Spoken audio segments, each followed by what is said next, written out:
அமெரிக்காவுக்கு அதிர்ச்சி, அதிக ட்ரம்புக்கு நோ, பிரதமர் மோடிக்கு எஸ். உலக அரசியல் அரங்கில் பெரும் பரபரப்பை கிளப்பியிருக்கிறார் பிரேசில் அதிபர் லூலா. ட்ரம்ப் விதித்த கடுமையான வரியால் பாதிக்கப்பட்ட பிரேசில் அமெரிக்காவிடம் பேசாமல் நேரடியாக இந்தியாவிடம் பேசியிருக்கிறது. ட்ரம்பின் மூக்கை வெட்டியது போல் அமைந்துள்ள இந்த சம்பவத்தின் பின்னணி என்ன, வாருங்கள் பார்க்கலாம்.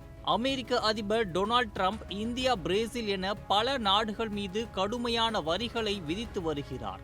குறிப்பாக இந்தியாவுக்கும் பிரேசிலுக்கும் 50% வரியை அறிவித்தார்.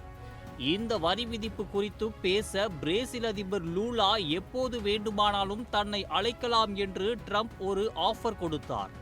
ஆனால் பிரேசில் அதிபர் லூலா செய்த காரியம்தான் இப்போது உலக அரசியலில் டாப் நியூஸ். நான் ட்ரம்ப் கிட்ட பேச மாட்டேன், ஆனால் இந்திய பிரதமர் மோடியிடம் பேசுவேன் என்று அதிரடியாக அறிவித்தார்.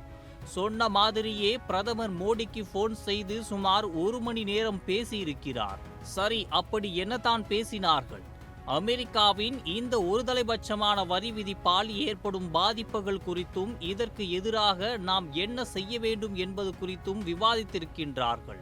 முக்கியமாக அமெரிக்காவை சார்ந்து இருப்பதை விட்டுவிட்டு இந்தியாவுக்கும் பிரேசிலுக்கும் இடையிலான வர்த்தகத்தை $20 மில்லியன் உயர்த்துவது பற்றி பேசியுள்ளனர். இந்தியாவின் UPI போல பிரேசிலில் இருக்கும் PIX கட்டண முறையை இணைப்பது குறித்தும் ஆலோசித்திருக்கிறார்கள். அதாவது அமெரிக்காவுக்கு பதிலாக நாம் இரு நாடுகளும் நமது பொருட்களை மாற்றி மாற்றி விற்பனை செய்து கொள்ளலாம் என்பதுதான் இந்த பேச்சுவார்த்தையின் சாராம்சம். இந்த சம்பவத்திற்கு பின்னால் ஒரு பெரிய பவர் கேம் இருக்கிறது. அதுதான் பிரிக்ஸ் கூட்டமைப்பு. பிரேசில், ரஷ்யா, இந்தியா, சீனா போன்ற சக்தி வாய்ந்த நாடுகள் இதில் அங்கம் வகிக்கின்றன. அமெரிக்கா இதில் இல்லை. இந்த பிரிக்ஸ் கூட்டமைப்பை நினைத்து ட்ரம்ப் எப்போதுமே ஒருவித பயத்தில்தான் இருக்கிறார். காரணம், டாலருக்கு பதிலாக பிரிக்ஸ் நாடுகள் தங்களுக்கு என்று ஒரு பொதுவான கரன்சியை கொண்டு வர வேண்டும் என்று பேசி வருகிறார்கள்.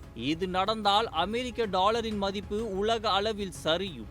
இதுதான் ட்ரம்பின் தூக்கத்தை கெடுத்திருக்கிறது. ஆக பிரேசில் அதிபர் லூலாவின் இந்த போன் கால் வெறும் ஒரு சாதாரண உரையாடல் இல்லை. இது ட்ரம்புக்கு பிரேசிலும் இந்தியாவும் சேர்ந்து கொடுத்த ஒரு செக்மேட். பிரிக்ஸ் கூட்டமைப்பின் இந்த வளர்ச்சி உலக அரசியலின் போக்கையே மாற்றுமா? உங்கள் கருத்துக்களை கமெண்டில் பதிவு பண்ணுங்கள்.